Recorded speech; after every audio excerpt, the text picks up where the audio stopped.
All right, so let's talk about someone who continues to be one of the more interesting topics of discussion this season, Zach Wilson, who obviously had an abysmal week 2, and I thought looked a lot better in this week 3 performance, even though that doesn't seem to be the general perception of him. And part of me wonders how much of that is people that watched the game, how much of that is the commentators were very harsh on him, I thought, and weirdly harsh. They said some things that just weren't true in my opinion. And then also, I think a third aspect is there's the people that just read the box score and say that, oh wow, look at his bad numbers, he must suck. One thing about the numbers is we have to talk about just the sheer number of drops. Forget receivers not getting open, which is another huge aspect. Receivers just weren't catching the football. Like this one, there were a couple where like this is just going to be one of those highlight reel level plays. He gets outside the pocket. I have to pause it for a second just for copyright reasons. But then what you're going to see once he gets outside the pocket, sets his feet, throws downfield. Is this a drop? I don't know, but it was a catchable ball, right? This one, another example where he steps up, does a great job of moving, throws one that's off his receiver's hands, ends up getting intercepted. You have this one, 4th and 1. Hits his receiver's hands. That one's going to be dropped. That could have been a conversion had it been hit. This one, another one, hits Corey Davis, his supposedly number 1 receiver, in the hands. It's a drop. So there's just a lot like this. This is another one where good patience hits the back, later hits that check down, still is a drop. You have this one over here where it's a little bit low but could have been caught, right? I'll show this last one once more just because this is the one you probably could put some blame on him for, I would say. But the flip side is I think it's fair to say even on a couple of those where you could say, it was maybe a tough catch, he's certainly not getting any receivers bailing him out. And again, you look at other teams, they typically have receivers who can not just make the ones that hit them in the hands, but guys who can make tough catches. Wilson doesn't have that, so that is an aspect of this. So we have to mention that right off the bat. And I also want to be clear, like there still are some issues, but I keep talking about this bad versus concerning thing with rookie quarterbacks. This was maybe not a great performance from Zach Wilson, but I saw some steps here moving in the right direction, and that's what I like to see. I like to see players get better. I keep saying I don't want Wilson to be a great quarterback week 3 of his rookie season. I want Wilson to be a great quarterback, hopefully by the end of this season, next season, or even the season after is when it's going to really take him to do that.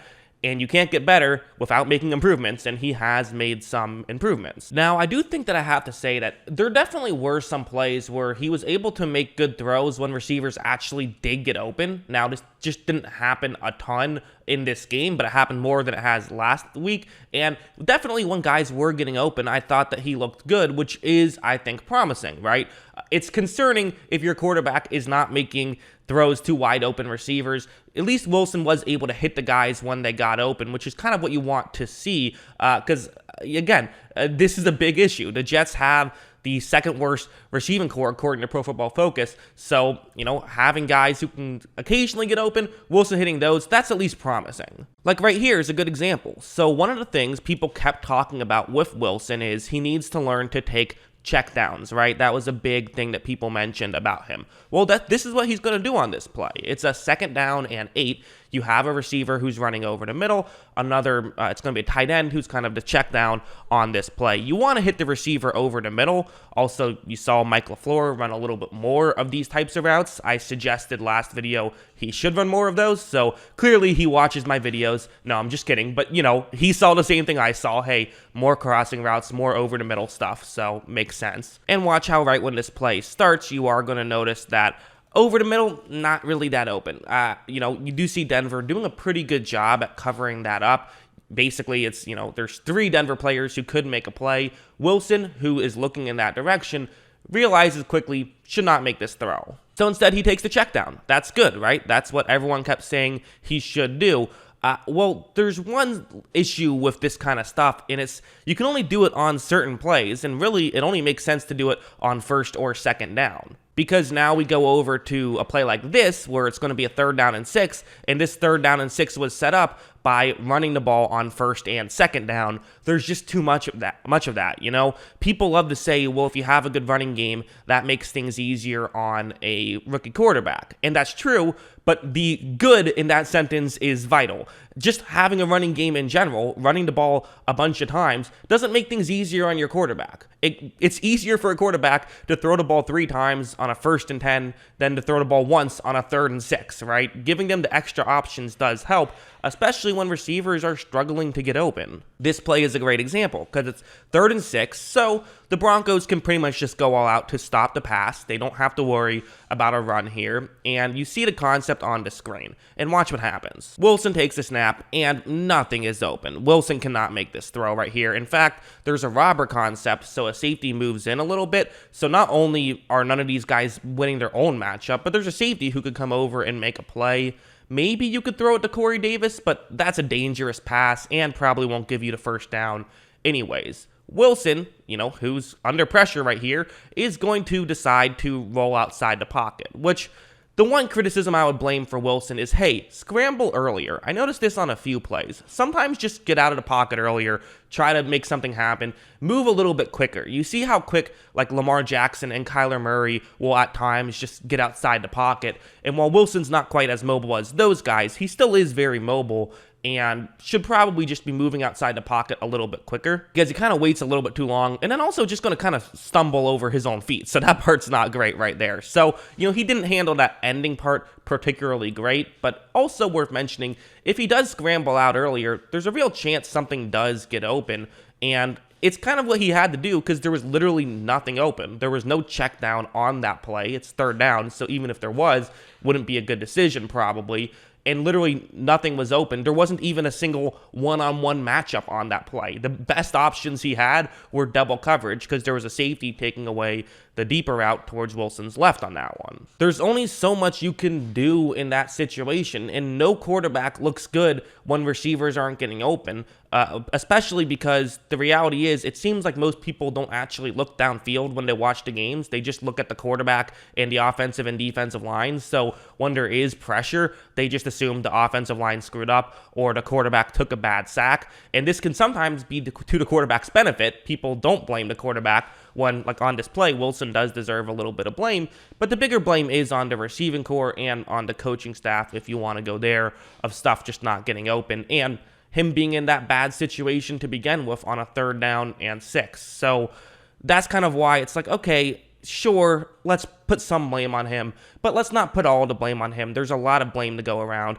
And I said the same thing about Justin Fields too. It's like a lot of that came down to like receivers weren't getting open.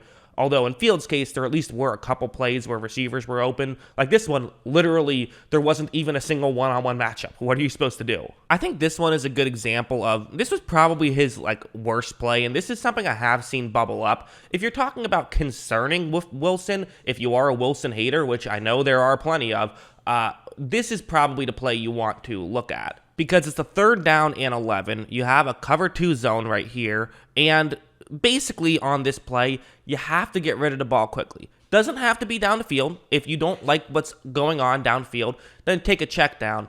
But on 3rd and 11, this is where a lot of sacks happen, especially with young quarterbacks, because you're holding on to that ball for the extra second because you can't throw the ball short. You have to throw the ball down the field, so that option isn't on the table. Plus, the defense knows that, so they're not really concerned with taking away anything short. So it takes even longer for that stuff down the field to happen. So basically what you have to do is you have to either make an anticipatory throw, which means you make a throw before you know it's open. Like if you see kind of a one-on-one matchup, you just take that chance and hope it works out, hope your receiver wins that matchup, which in Wilson's case, he probably shouldn't do too much of, given that he plays for the Jets. So the other option would be take a quick check down. Like watch how right when this play starts. So you're going to see with the routes going deep, nothing really got open. We can't see all the way down the field, but from what we can see, doesn't look like anything is open, and there's pressure right now. The reality is Wilson should be throwing this ball already. He should be taking the check down. That's just what he should be doing. And this is just stuff he's going to have to learn to get better at. And instead he takes the sack. And to me, that one is on Wilson. Now, again, he's taking too many sacks on 3rd down. I'll live with that. Then if you're taking too many sacks on first down, right? That does make a difference to me, but it's still something I would like to see him be a little bit better at. And also, I mean, I don't know how we held on to that football, but still, it affects the field position, and it's not like it's only happened on third down, just mostly on third down. So something he has to get better at for sure. This is definitely a negative. And also for the interception, that was his fault, because I showed you one that was a tipped pass. That one I don't really put blame on him for. That was actually a good play in my opinion, because it hit his receiver in the hands. To me, this one is a negative, but it's, again, to me, this is an understandable negative. Like, to me, this is what I expect a young quarterback to make, especially when going up against a team that has a player like Justin Simmons. So it's going to be, it looks like it's cover 6. I can't tell exactly. It might be cover 2, it might be cover 3. But regardless, what I do know is there's 2 safeties deep, which is why I believe this is cover 6. One of those safeties is Justin Simmons. But you see this route that Wilson wants to throw to.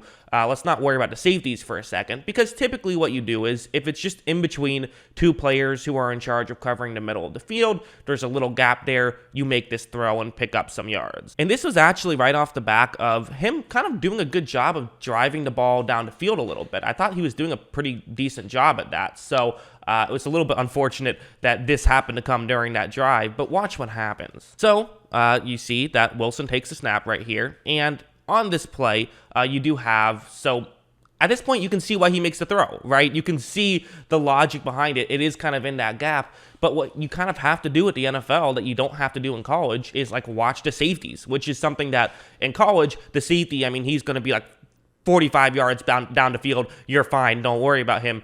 The NFL, it's a lot tighter, and this is stuff you have to learn, and you have to learn quickly, and Wilson, still through 3 weeks, has yet to learn it. Hopefully, he can start to learn it a little bit quicker, because as you see, when Simmons does run down and get the interception, great play by Justin Simmons for sure, but again, in the NFL, you have great players who are going to make great plays. You have to be aware of where those guys are, and, you have to be just like, okay, where is Justin Simmons on this play? Because he's really good. Don't get burned by him. That kind of stuff. Something like this was another negative. It's going to be a cover 2 man play right here. It's a 4th down and 6. So the last thing you want to do is nothing, right? At least, at the very least, take a chance on this one, because watch, Wilson takes the snap, it's man coverage, and there's not really any separation right here, but it's 4th down and 6. You have to make a throw, and pressure is coming. It's not really exactly a blitz, because the reason why there's a linebacker who's blitzing is just because the halfback is blocking on this play,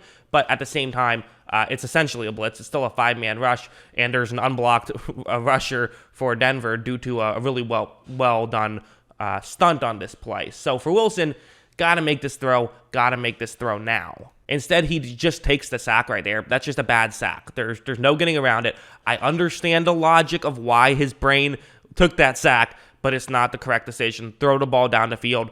Don't worry about your stats. Your stats don't look good anyways. Just take a chance. I just think that he's wanting things to be a bit too perfect, and it's not happening at this point in his career. And you have stuff like this as well, where this was weird. So this is, when I kind of talked about the commentators for a bit, which I usually don't love to do. Like, okay, it's a hard job. I get it. Like, this was an obvious example of people, they said this was a missed throw when it wasn't a missed throw. This was a miscommunication. It's man coverage. You have a receiver who's running a route towards the sideline. This is Elijah Moore, who it seems like him and Wilson are just struggling to get on the same page with a lot of this stuff. I don't know who to blame exactly. Probably both of them. But watch what happens. You see Wilson's throw on this one, and he did this a couple of times the more. It's just way short like that. He's expecting Moore to cut way earlier than he did. And he even, you can tell because of when he threw the football as if that was where he was trying to throw the ball to. So it tells me that this was not a missed throw. This was just a miscommunication.